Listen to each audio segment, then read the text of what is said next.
अस्सलाम वालेकुम। आज की इस वीडियो में हम हेयरिंग के बारे में देखेंगे। ये बेसिकली सेंसेशन एंड परसेप्शन वाले चैप्टर का सेकंड टॉपिक आप ये समझ लें कि फर्स्ट में हमने आई का स्ट्रक्चर देखा और इसमें हम कान का स्ट्रक्चर देखेंगे और उसके साथ साथ हम देखेंगे कि हेयरिंग के जो बाकी करैक्टरिस्टिक्स हैं वो क्या हैं, होती क्या है और क्या इसके बाकी जो प्रॉपर्टीज़ हैं साउंड की वो कौन कौन सी होती हैं। इसके अलावा हम ये भी देखेंगे कि अगर खुदा न खास्ता किसी के कान में कोई प्रॉब्लम हो जाता है, वो सुनाई देना उससे बंद हो जाता है, इसके बावजूद भी लोगों को समटाइम्स सुनाई देता है थ्रू सम प्रोसेसेस, वो कौन से होते हैं जिनके थ्रू वो सुन सकते हैं। थोड़ा सा इन चीज़ों पे हम रोशनी डालेंगे इंशाल्लाह आज के वीडियो में। सबसे पहले हम देख लेते हैं कि हेयरिंग होती क्या है। हेयरिंग ऑडिशन भी हम इसे कह सकते हैं ऑब्वियसली। ये बेसिकली हमारी वो सेंस है जिसके थ्रू हम साउंड वाइब्रेशंस को कन्वर्ट करते हैं इनटू न्यूरल सिग्नल्स। बाहर से जो वाइब्रेशंस आती हैं ना आवाज़ की, वो वाइब्रेशंस जब हमारे कानों तक पहुंचती हैं तो कान उन्हें कन्वर्ट कर देते हैं इनटू न्यूरल सिग्नल्स। लाइक वो इस तरह के सिग्नल्स में कन्वर्ट कर देती हैं जो कि हमारे न्यूरॉन्स आगे ले जा के दिमाग तक पहुंचा सकते हैं।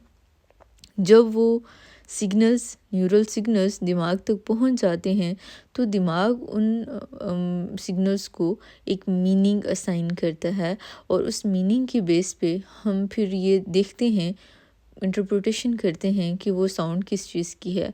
क्या कोई बोल रहा है, म्यूज़िक है, कोई इन्वामेंटल नॉइज़ है, क्या असल में वो साउंड बिलोंग किस चीज़ से करती है। ठीक है।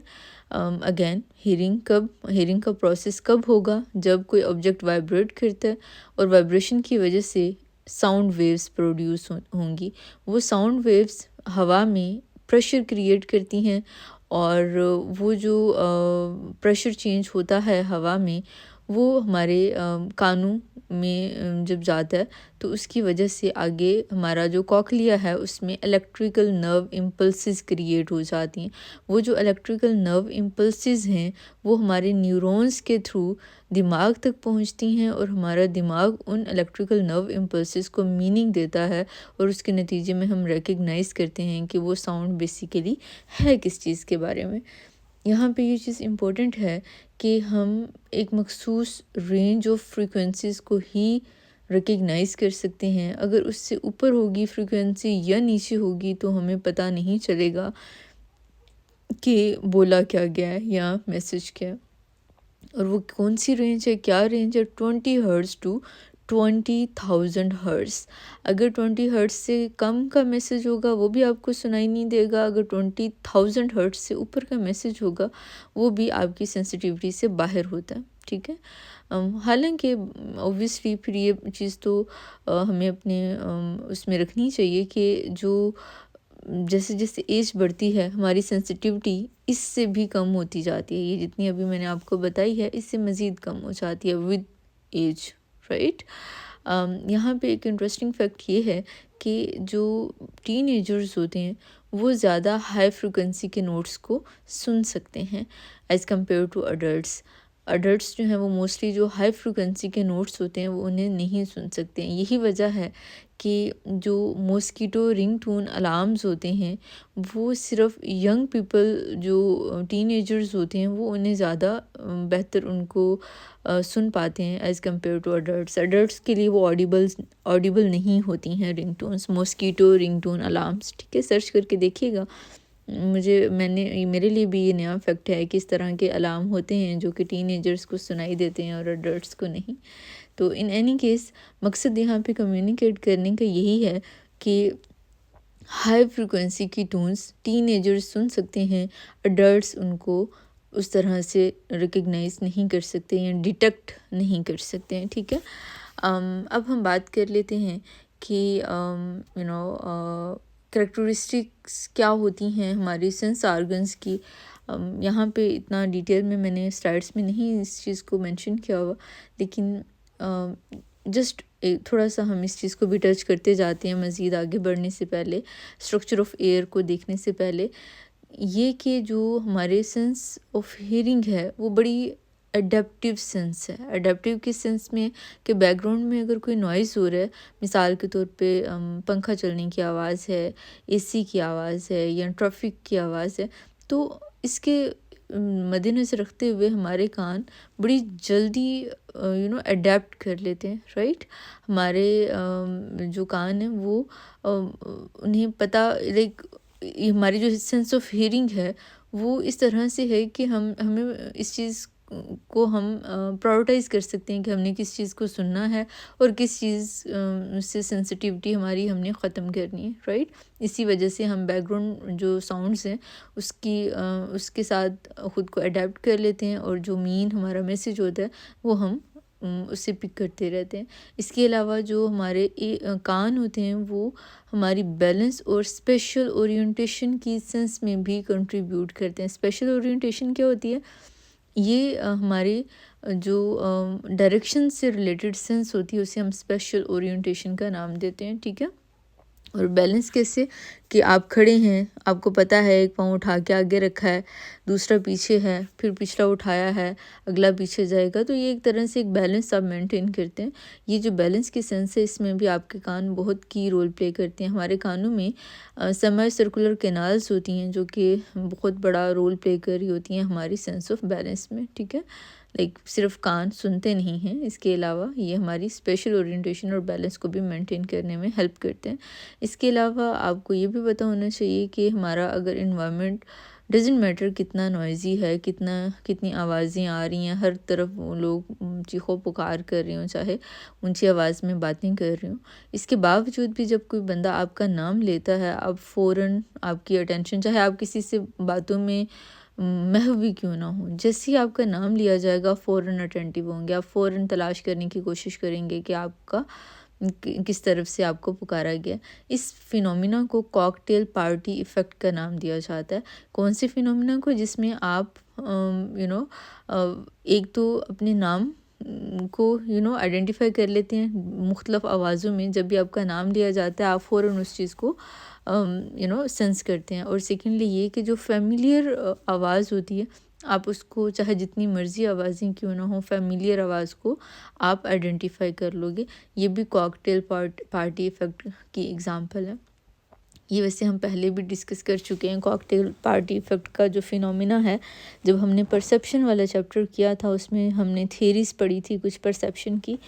उस पर्टिकुलर लेक्चर में हमने ये प्रोसेस डिस्कस किया था। इसके अलावा एक और बहुत इम्पोर्टेंट और बहुत इंटरेस्टिंग फिनोमिना जिसे हमने आगे जाके डिटेल में पढ़ना है वो है बोन कंडक्शन का, जिसकी वजह से हमारी जो रिकॉर्डेड आवाज़ होती है जब हम वो सुनते हैं तो वो हमें डिफरेंट तरह से सुनाई देती है, लेकिन जब हम खुद बोल रहे होते हैं तो वो हमें थोड़ी सी आवाज़ डिफरेंट महसूस होती है, राइट। ये बेसिकली बोन कंडक्शन की वजह से होती है।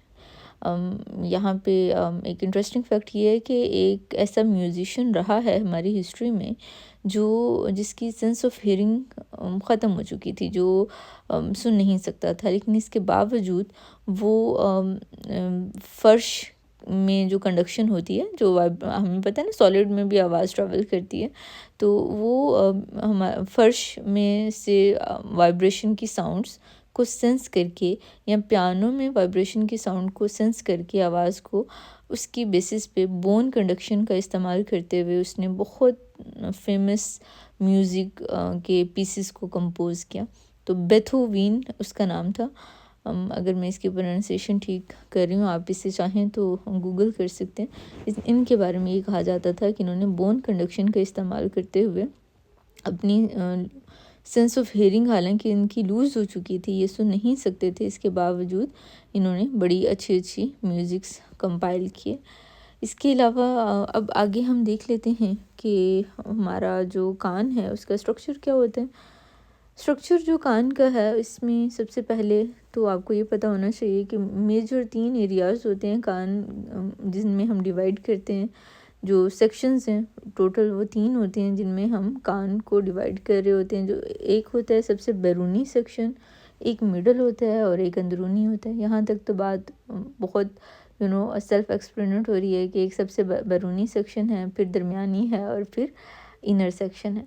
अब यहाँ पे आगे हम फिर डिटेल देख लेते हैं कि जो बैरूनी सेक्शन है इसमें क्या क्या चीज़ होती है। बैरूनी सेक्शन में एक तो जो सबसे बाहर वाला एरिया है जिसे हम पिन्ना का नाम देते हैं, जो फनल नुमा एरिया जो कान का बाहर मौजूद होता है, जिस पे आप जब ग्लासेस लगाते हैं तो जहाँ पे आप ग्लासेस कानों के जिस एरिया में रख रहे होते हैं वो बाहर वाला वो जो छज्जा नुमा एरिया होता है उसे हम पिन्ना का नाम देते हैं। ऑरिकल्स भी वैसे उन्हें हम कहते हैं। वो उसका काम क्या होता है, वो आवाज़ को कैप्चर करता है, जितनी भी आवाज़ बाहर मौजूद होती है उस सारी को वो इकट्ठा करता है और उसे एक डायरेक्शन देता है, राइट, अंदर वाली साइड पे। उसके बाद पिन्ना के अंदर से आगे जो एरिया है उसे हम ऑडिटरी कैनाल का नाम देते हैं। ऑडिटरी कैनाल से क्या मुराद है कि एक लंबी सी नाली होती है और उस नाली में से में फिर साउंड पिन्ना से गुज़रने के बाद आगे उस नाली में से आती है। वो जो नाली है वो बेसिकली जो आवाज़ है उसे इनवर्ड डायरेक्ट करती है, अंदर वाली साइड पे उसे आगे लेके जाती है। जहाँ पे वो नाली एंड होती है वहाँ पे एयर ड्रम मौजूद होते हैं। एयर ड्रम जिन्हें हम टिम्पैनिक मेम्ब्रेन्स का नाम भी देते हैं, वो मेम्ब्रेन्स नहीं, मेम्ब्रेन, एयर ड्रम जिसे हम टिम्पैनिक मेम्ब्रेन का नाम भी देते हैं, वो जब आवाज़ की लहरें उसके साथ टकराती हैं तो उसके नतीजे में वो वाइब्रेट करना स्टार्ट कर देती हैं, ठीक है। जब वो वाइब्रेट करती है, अब यहाँ पे हमारा ये जो बैरूनी कान है ये कंप्लीट हो गया, ठीक है। इससे आगे अब दरमियानी कान स्टार्ट होगा, ठीक है। जब वो एयर ड्रम वाइब्रेट करता है बेटा तो उससे आगे 3 छोटी छोटी बोन्स होती हैं जिन्हें ओसिकल्स का नाम दिया जाता है। वो उन बोन्स में वो वाइब्रेशन ट्रांसफ़र हो जाती है। अब सबसे पहले हैमर, अब उनके हम नाम देख लेते हैं उन तीनों बोन्स के। एक को हम हैमर कहते हैं, दूसरे को हम एनविल कहते हैं और थर्ड जो लास्ट वन होती है उसे हम स्टिरअप का नाम देते हैं। तो अब जो बेटा वाइब्रेशन है वो आपकी ये एयर ड्रम से मूव करती हुई आगे चली जाती है हैमर में। हैमर से फिर वो आगे कहाँ जाएगी, एनवल में, और एनवल से आगे बेटा वो कहाँ जाएगी, स्टिरअप में जाएगी। और स्टिरअप से आगे वो एक ओवल विंडो होती है जहाँ पे वो आवाज़ जो है वो बेसिकली एम्पलीफाई होती है। मतलब क्या, देखिए ना बेटा, वाइब्रेशन है ना, एक से दूसरी में मूव की थोड़ी कम हुई, दूसरी से तीसरी हड्डी में मूव की और थोड़ी कम होगी, है ना। तो जब वाइब्रेशन इस तरह से कम हो जाती है उसकी इंटेंसिटी, तो उसको फिर बढ़ाना भी तो होता है ना, ताकि वो ठीक तरीके से अंदरूनी कान तक पहुंच सके। तो वो बढ़ाने का काम फिर कौन कर रहा होता है, यही ओवल विंडो। ओवल विंडो का बेटा क्या काम होता है, वो जो इसकी वाइब्रेशन इस तक पहुंची स्टिरअप के थ्रू, कि उस वाइब्रेशन को एम्पलीफाई करती है और फिर एम्पलीफाई करने के बाद बेटा आगे फिर ट्रांसफ़र कर देती है या ट्रांसमिट कर देती है टूवर्ड्स कॉकलिया, ठीक है।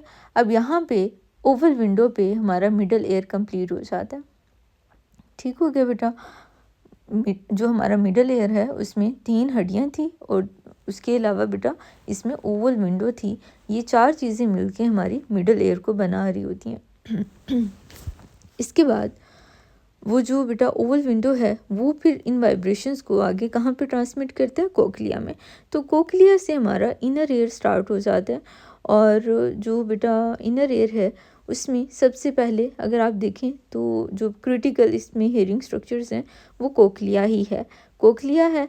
और इसके अलावा वैसे तो इसमें सेमी सर्कुलर कैनाल्स भी होती हैं, लेकिन वो ज़ाहिर है वो सुनने में हेल्प नहीं कर रही होती हैं, वो ओवरऑल हमारी जो सेंस ऑफ बैलेंस है, जैसे अभी ऊपर मैंने डिस्कस किया आपके साथ, वो उसमें हमारी हेल्प कर रही होती हैं, स्पेशल ओरिएंटेशन में हमारी हेल्प कर रही होती हैं। इसीलिए हम उन्हें नहीं उस तरह से देखेंगे, हम मेन जो एरिया है वो कोक्लिया है, कोक्लिया है। और कोक्लिया के अंदर कुछ एरियाज़ हैं जिन्हें अभी हम डिस्कस कर लेते हैं। तो बेटा कोक्लिया बेसिकली क्या होता है, घोंघानुमा एक स्ट्रक्चर होता है जिसमें पानी भरा हुआ होता है और उसमें बेसिकली छोटे छोटे बाल होते हैं, हेयर सेल्स होते हैं, जो जब बेटा इसमें जो ओवल विंडो है उससे वाइब्रेशन ट्रांसमिट होती है बेटा इनर एयर में, कोक्लिया में, तो वो कोक्लिया का जो पानी होता है ना, जो इसके अंदर भरा हुआ होता है, उसमें वो मूव करना स्टार्ट कर देता है। वो जब बेटा मूव करता है पानी, तो जिस साइड को पानी मूव करेगा, अगर पानी की नीचे हेयर सेल्स होंगे कोक्लिया की बेस में, तो ज़ाहिर है वो पानी के साथ साथ वो हेयर सेल्स भी मूव करेंगे, राइट। और जब बेटा वो हेयर सेल्स मूव करते हैं तो उसके नतीजे में नर्व इम्पल्स जनरेट होती है, ठीक है। वो जो नर्व इम्पल्स है बेटा, वो फिर आगे ऑडिटरी नर्व के थ्रू हमारे कान से होते हुए हमारे ऑडिटरी कॉर्टेक्स में पहुंच आती है, ठीक है बेटा। इसके बाद बेटा यहाँ पे हमारा इनर एयर कंप्लीट हो जाता है। अगेन बेटा मैं इनर एयर को फिर से रिपीट कर देती हूँ। इनर एयर में कॉकलिया होता है, कॉकलिया में फ्लूइड फिल होता है, और वो जो फ्लूइड है बेटा, वो जब वाइब्रेशन इस तक पहुंचती है कॉकलिया तक, तो वो फ्लूइड मूव करता है, और जब वो फ्लूइड मूव करेगा तो उसके नीचे कॉकलिया की जो बिल्कुल बेस है ना बेटा, उस बेस में हेयर सेल्स मौजूद होते हैं। तो कॉकलिया के मूव करने से वो हेयर सेल्स भी क्या करते हैं बेटा, ऐसे मूव करते हैं। ऐसे कभी अगर आपने खाला देखा हो जिसमें से पानी गुजरता है, तो जिस तरफ पानी बह रहा होता है उसी तरफ, अगर नीचे उसके नीचे अगर कभी देखें ना आप, वो घास होता है काफ़ी, तो जिस तरफ को पानी बह रहा होता है घास भी उसी साइड को लेट जाता है, ऐसी बात है ना। तो हेयर सेल्स का भी यही सीन होता है कि जिस तरफ को पानी मूव करेगा हेयर सेल भी उसी तरफ मूव कर जाएंगे, फिर दूसरी तरफ को मूव करेगा पानी, हेयर सेल दूसरी तरफ मूव कर जाएंगे, ठीक है। तो ये बेटा इसमें हेयर सेल्स जो हैं वो मेजर रोल प्ले कर रहे होते हैं, कॉकलिया के अंदर ये मौजूद होते हैं, और यही नर्व इम्पल्सेस जनरेट करते हैं, और वो नर्व इम्पल्सेस फिर ऑडिटरी नर्व के थ्रू आगे मूव कर जाते हैं टुवर्ड्स आर ऑडिटरी कॉर्टेक्स, ठीक हो गया। अब यहाँ पे ये चीज़ आप लोगों ने जहन में रखनी है कि अगर हमारे ये हेयर सेल डैमेज हो जाए, अभी जिनकी हमने बात की, तो आपको क्या लगता है कि क्या आप सुन पाएंगे अगर हेयर सेल आपके डैमेज हो जाते हैं? It turns out no. क्यों? क्यों नहीं? क्योंकि यही तो हैं वो सेल्स, हेयर सेल्स ही तो हैं जो हमारी जो बाहर से एनर्जी आई या जो वेव्स आई उन्हें इन्होंने कन्वर्ट कर दिया इनटू नर्व इम्पल्सेस। अगर ये हेयर सेल्स ही डैमेज हो जाएंगे तो क्या नर्व इम्पल्स जनरेट होगी? नहीं होगी। और जब नर्व इम्पल्स ही जनरेट नहीं होगी तो क्या मैसेज आगे दिमाग तक जाएगा? ओबियसली नहीं जाएगा। और जब मैसेज ही दिमाग तक नहीं जा रहा तो कुछ सुन पाएंगे आप? Obviously not. तो ये चीज़ बेसिकली इसीलिए हम एट्रीब्यूट करते हैं अपने सुनने की हिस्स को, ये ही इन्हीं हेयर सेल्स से हम कहते हैं कि हेयर सेल्स की वजह से हम सुन पाते हैं।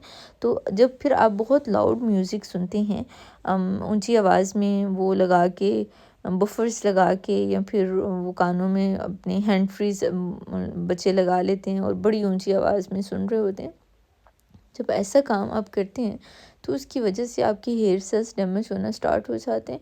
और जब आप बहुत लंबे अरसे तक इस तरह से सुनते रहते हैं तो आपके हेयर सेल्स परमानेंटली डिस्ट्रॉय हो जाते हैं। जब आप बड़े लाउड कॉन्सर्ट्स वगैरह आप सुनते रहते हैं तो उसकी वजह से वो परमानेंटली डिस्ट्रॉय हो जाते हैं with in a few minutes. ये भी जहन में रखें कि ऐसा भी नहीं कि अभी घंटों सुन रहे हैं, कुछ मिनट्स के अंदर अंदर। तो फिर यही वजह होती है कि फिर लोगों को लेटर एज में जाके सुनाई देना बंद हो जाता है। इसीलिए जब आप म्यूज़िक वगैरह सुनें तो थोड़ा ख्याल रखा करें इस चीज़ का, इंटेंसिटी जो साउंड की है वो थोड़ी सी मुनासिब रख के ही सुना करें, ताकि फिर बाद में जाके तो आपको बच्चे जो हैं वो डिफरेंट नामों से ना पुकारें, राइट। एनीवेज, इसके अलावा जो ऊपर हमने बात की बोन कंडक्शन की, अभी थोड़ा सा उसको हम देख लेते हैं डिटेल में। एयर कंडक्शन के अलावा जो आवाज़ है वो हमारे स्कल के बोन के थ्रू भी कंडक्ट की जा सकती है, और वो उसके थ्रू भी हमारे ब्रेन तक वो आवाज़ पहुंचती है, या कॉकलिया तक आवाज़ जो है वो पहुंच सकती है। क्योंकि देखिए ना, बाहर से अगर आवाज़ आएगी तो पहले हमारे पिन्ना में जाएगी, वहाँ से ऑडिटरी कैनाल, फिर वो आगे एयर ड्रम है, फिर 3 छोटी छोटी हड्डियाँ हैं, फिर आगे ओवल विंडो है, फिर वो कॉकलिया तक जाएगी। लेकिन जो हम बोल रहे हैं वो क्योंकि हमारे अंदर ही वाइब्रेशन हो रही है ना, वो वाली वाइब्रेशन हमारे बोन्स भी तो हैं, हमारी बोन्स में से होती हुई वो हमारी स्कल यानी खोपड़ी तक पहुंचेगी, और खोपड़ी की जो हड्डियां हैं वहाँ से होती हुई वो हमारे कॉकलिया तक पहुंच जाएगी, और कॉकलिया से फिर आगे वो ऑनवर्ड हमारे दिमाग तक चली जाती है। इसी वजह से जो हमारी रिकॉर्डेड आवाज़ होती है वो थोड़ी अनफेमिलियर लगती है बाज़ औक़ात हमें। इसके पीछे यही वजह होती है कि हमारी बोन कंडक्शन हमारी हेल्प कर रही होती है।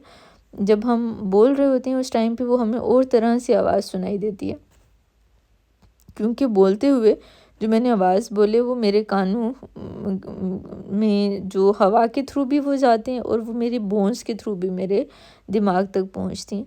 और जब वो बोन्स के थ्रू पहुंचती हैं और हवा से भी, तो उसकी आवाज़ की थोड़ी जो पिच है या ओवरऑल जो उसका तासुर है वो मुझे थोड़ा सा और तरह से सुनाई देगा। लेकिन ऑन द कंट्रेरी जब मैं इसे रिकॉर्ड कर लूँगी और वो आवाज़ सिर्फ मुझे हवा के ज़रिए ही मेरे दिमाग तक पहुँचेगी या कॉकलिया तक पहुँचेगी, और उसमें मेरी बोन्स कंडक्शन यानी मेरे अंदर से जो आवाज़ प्रोड्यूस अंदर से हो रही है और अंदर से वाइब्रेशंस जो हैं वो कॉकलिया तक जाने वाला प्रोसेस अगर नहीं होता, तो इस वजह से फिर वो आवाज़ जो है वो थोड़ी सी डिफरेंट साउंड करेगी जब आप रिकॉर्ड करोगे उसे, राइट।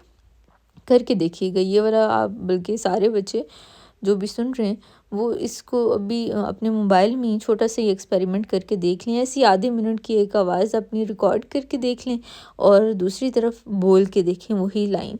आपको फील होगा कि जब आप बोल के सुन रहे हो उसे तो आपको आवाज़ थोड़ी सी और तरह से सुनाई देगी, और जब आप जब रिकॉर्डेड सुनोगे तो आवाज़ डिफरेंट होगी। चलें, एनीवेज ये बोन कंडक्शन का आई होप कि आपको प्रोसेस समझ आ गया होगा। आगे अब चलते हैं, हम देखते हैं साउंड प्रॉपर्टीज़ कौन कौन सी होती हैं। कुछ फिज़िकल कुछ साइकोलॉजिकल प्रॉपर्टीज़ होती हैं साउंड की, जो कि ये यहाँ पे लिखी हुई है मैंने। फ्रीक्वेंसी होती है इसकी एक प्रॉपर्टी, एम्पलीट्यूड, और इसके अलावा कम्प्लेक्सिटी। ये कम्प्लेक्सिटी जिसे हम उर्फ़ आम में टिम्बर का नाम भी देते हैं, राइट, या क्वालिटी का नाम भी देते हैं। ये हमारे लिए डिफरेंट तरह के साइकोलॉजिकल एक्सपीरियंसेस को क्रिएट करती हैं, प्रोड्यूस करती हैं। ये डिफरेंट कैरेक्टरिस्टिक्स, इनको थोड़ा सा डिटेल में देख लेते हैं। फ्रीक्वेंसी क्या होती है बेटा? फ्रीक्वेंसी में जो बेसिकली हमारी कितनी वेव्स के साइकिल्स एक सेकंड में एक पॉइंट से गुज़रते हैं उसे हम फ्रीक्वेंसी का नाम देते हैं। अच्छा, फ्रीक्वेंसी के लिए दूसरा लफ्ज़ पिच का इस्तेमाल किया जाता है। यहाँ स्लाइड पे पिच लिखी हुई है, देख के परेशान ना हो जाइएगा कि मैडम तो फ्रीक्वेंसी बोल रही हैं लेकिन लिखा हुआ पिच है। पिच बेसिकली फ्रीक्वेंसी ही को कहते हैं। और ये पिच या फ्रीक्वेंसी होती क्या है कि एक सेकंड में एक पर्टिकुलर नुक्ते में से, एक पर्टिकुलर पॉइंट से कितनी नंबर ऑफ़ वेव्स गुज़र रही हैं, ठीक है। अगर हाई फ्रीक्वेंसी होगी तो हाई पिच बनेगी उसकी, अगर लो फ्रीक्वेंसी होगी तो पिच लो होगी, ठीक है। जैसे वायलिन है उसकी पिच हाई होती है और जो ड्रम होता है उसकी लो पिच होती है। इसी तरह ख़वातीन की आवाज़ की हाई पिच होती है, मर्दों की आवाज़ की थोड़ी सी पिच कम होती है, ठीक है। इसके अलावा जो दूसरी करैक्टरिस्टिक है बेटा साउंड की जो दूसरी प्रॉपर्टी है वो कहलाती है लाउडनेस, ठीक है। उसे हम उर्फ़ आम में एम्पलीट्यूड का नाम भी देते हैं, ठीक है बेटा। अब एम्पलीट्यूड क्या होता है बेटा कि उन साउंड वेव्स की हाइट कितनी है, कितनी ऊंची हैं वो साउंड वेव्स, इन्हें हम डेसिबल्स में मेजर करते हैं। साउंड्स जो कि 120 डेसिबल से ऊपर होती हैं वो काफ़ी पेनफुल हो जाती हैं बेटा, क्योंकि वो ओवरऑल हमारे हेयर सेल्स की मैंने बात की थी, उन्हें डैमेज करती हैं। मिसाल के तौर पे जो जेट इंजन होता है अगर आप उसकी आवाज़ कभी सुने तो 140 डेसिबल तक होती है। जितनी ज़्यादा बेटा एम्पलीट्यूड ज़्यादा होगा उतनी ज़्यादा लाउडनेस होगी, वॉल्यूम उतना ज़्यादा होगा। ये जो धमाके वगैरह होते हैं खुदा ना खास्ता, या फिर कोई बहुत ऊंची आवाज़ अगर आप सुन रहे हैं तो वो किस वजह से होगी बेटा? वो उसके एम्पलीट्यूड की वजह से होगी या उसकी लाउडनेस। ऑब्वियसली यहाँ पे लिखा हुआ है, ये तो सेल्फ एक्सप्लेनेटरी है कि आवाज़ ऊंची होगी तो वो मतलब लाउड ही है ना, ऊंची आवाज़ है। और इसके लिए जो टेक्निकल टर्म है वो एम्पलीट्यूड की इस्तेमाल की जाती है और इसे हम मेजर करते हैं बेटा डेसिबल्स में। ऊपर मैंने जो पिच की बात की, पिच को हम मेजर करते हैं हर्ट्ज़ में और जो एम्पलीट्यूड है उसे हम डेसिबल्स में मेजर करते हैं। और मैंने आपको बताया कि 120 डेसिबल से ऊपर जितनी भी साउंड्स होंगी, इससे ज़्यादा जितनी लाउडनेस बढ़ेगी वो हमारे लिए उतनी ज़्यादा पेनफुल होती जाएगी। इसके बाद नेक्स्ट है बेटा टिम्बर। टिम्बर हम साउंड क्वालिटी को कहते हैं। इसमें हम हारमोनिक्स की बात करते हैं। इसमें हम ये देखते हैं कि कितना प्योरिटी है उसमें, कितनी उसमें आवाज़ में आप ये कह लें कि क्वालिटी उसकी कितनी ज़्यादा है। ये चीज़ हम टिम्बर में देख रहे होते हैं, ठीक है। मिसाल के तौर पे जब सेम म्यूज़िकल नोट को हम डिफरेंट इंस्ट्रूमेंट्स के थ्रू प्ले करते हैं तो उसे रिकग्नाइज़ किया जा सकता है, राइट। अगर मिसाल के तौर पे आपने एक म्यूज़िकल नोट को पियानो के थ्रू आपने प्ले किया और उसके साथ साथ आपने गिटार के थ्रू भी उसे प्ले किया, तो जो सुनने वाला बंदा है या जो फैमिलियर है इसके साथ वो बड़ी आसानी से रिकग्नाइज़ कर लेगा कि ये गिटार की आवाज़ है, ये पियानो की आवाज़ है। हालांकि असल में नोट तो सेम है, राइट, आवाज़ तो सेम है। तो ये चीज़ बेसिकली टिम्बर कहलाती है और या साउंड क्वालिटी कहलाती है, और इसके थ्रू हम रिकग्नाइज़ कर पाते हैं, हम डिस्टिंग्विश कर पाते हैं between different instruments which are playing the same note. Okay, अब कुछ इंटरेस्टिंग फैक्ट्स को देख लेते हैं जो साउंड से रिलेटेड हैं। डॉल्फिन्स और बैट्स आवाज़ को इको लोकेशन के थ्रू वो अपनी लोकेशन को डिटरमिन कर रही होती हैं या डिफरेंट ऑब्जेक्ट्स को डिटेक्ट करती हैं, राइट।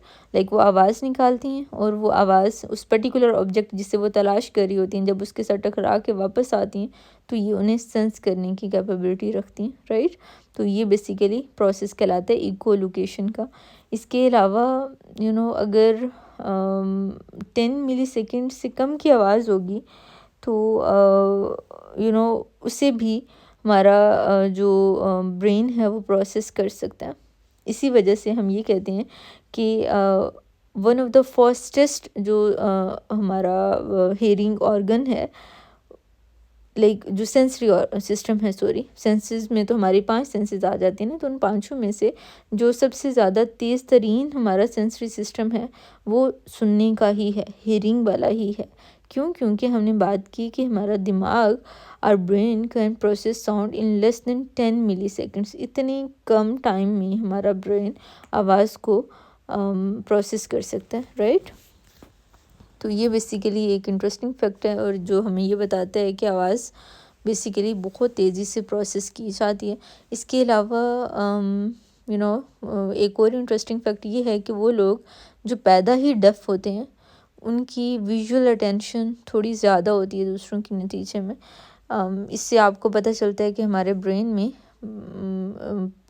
प्लास्टिसिटी होती है कि अगर एक सेंस कम है तो वो उसे थोड़ा बैलेंस करने की कोशिश करता है। सुनाई देना उन्हें कम, जिन लोगों को कम सुनाई देता है वो थोड़ा देख ज़्यादा बेहतर पाते हैं इन चीज़ों की, जो विजुअल अटेंशन है वो उनकी ज़्यादा होती है।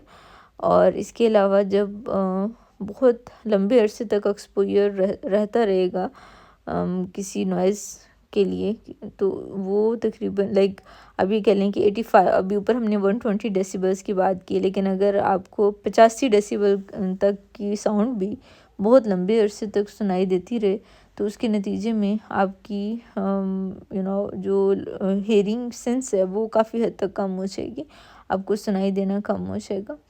और ये इवन इस तरह से होगा कि आपको महसूस भी नहीं होगा, आपको कोई तकलीफ़ नहीं होगी, कोई पेन नहीं होगी आपको, लेकिन इसके बावजूद आपकी जो सुनने की हिस्सा है वो बहुत बुरे तरीके से मुतासर होगी। क्या मैंने आपको नंबर बताया? 85 decibels. Okay, so that was it for today's video. I hope कि आज का लेक्चर आपके लिए हेल्पफुल रहा होगा। अगर कोई क्वेश्चन आपका है तो आप कमेंट्स में पूछ सकते हैं मुझसे।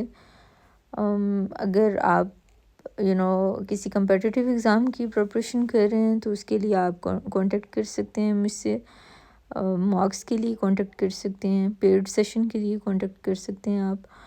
तो लाइक कहीं आपको किसी पर्टिकुलर सिर्फ एरिया में अगर हेल्प चाहिए, अगर आप पूरा सेशन नहीं भी ज्वाइन करना चाहते हैं तो उसके लिए भी आप मुझे बता सकते हैं, हम पर्सनलाइज सेशंस अरेंज कर सकते हैं इसके लिए।